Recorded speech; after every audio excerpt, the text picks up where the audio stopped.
দায়িত্ব ল'বলৈ ভয় নকৰিব। দায়িত্ব ল'লেহে নতুন কিবা এটা শিকিব পাৰিব। অনুকৰণ নহয়, অনুসৰণ নহয়, নিজকে বিচাৰক, নিজকে জানক, নিজৰ পথত চলক। তুমি যিমান দেখুওৱা তাতকৈ তোমাৰ বেছি থকা উচিত। তুমি যিমান জানা তাতকৈ কমকৈ কোৱা উচিত। ভাগ্য বুলিবলৈ একোৱেই নাই, প্ৰত্যেকৰে চেষ্টা আৰু যত্নৰ ওপৰত ই গঢ়ি উঠে। এজন জ্ঞানীয়ে জানে তেওঁ কি নাজানে, কিন্তু এজন মূৰ্খই নিজকে সকলো জনা বুলি ভাবে। পতনে বহু সময়ক সত্যক উপলব্ধি কৰাত সহায় কৰে। মই এই বিষয়ে নাজানো, এনেদৰে ক'বলৈ কেতিয়াও ভয় নকৰিব। সমস্যা শব্দটোৰ সলনি সম্ভাৱনা শব্দটো ব্যৱহাৰ কৰক। যিজনে সহজ সৰল জীৱন যাপন কৰে তেওঁৰ বাবে সুখ অতি সুলভ। নীৰৱ মুহূৰ্তত প্ৰতিদিনে অন্ত এবাৰকৈ কওক, মই সাহসী।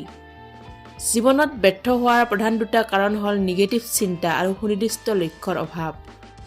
যিকোনো ঘটনাক সহজভাৱে গ্ৰহণ কৰাই হৈছে ইতিবাচক দৃষ্টিভংগী। যদি তুমি কেতিয়াবা অপমানিত বোধ কৰা তেনেহ'লে আনক সেয়া বুজিব নিদিবা।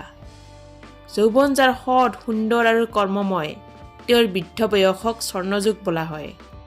যদি সৰ্বোচ্চ স্থান পাব বিচৰা তেনেহ'লে নিম্ন স্থানৰ পৰা আৰম্ভ কৰিবা। নদীৰ সোঁত আছে বাবেই নদী বেগৱান, জীৱনত দ্বন্দ্ব আছে বাবেই জীৱন বৈচিত্ৰ্যময়। শিক্ষিত ব্যক্তি অহংকাৰী হ'ব পাৰে, কিন্তু জ্ঞানী ব্যক্তি কেতিয়াও অহংকাৰী হ'ব নোৱাৰে, কিয়নো অহংকাৰী ব্যক্তি কেতিয়াও জ্ঞানী নহয়। ভাল মানুহ আৰু ভাল কিতাপ সহজতে বুজা নাযায়, ইয়াক অধ্যয়ন কৰিব লাগে, তেতিয়াহে ভালকৈ বুজা যায়। জীৱনক এনেকুৱা স্থানলৈ লৈ যোৱা য'ত মানুহে তোমাক ব্লক নহয় চাৰ্চ কৰিব। শিক্ষা যদি মানুহৰ দুৱাৰ হয় তেনেহ'লে আচৰণ সেই দুৱাৰৰ চাবি।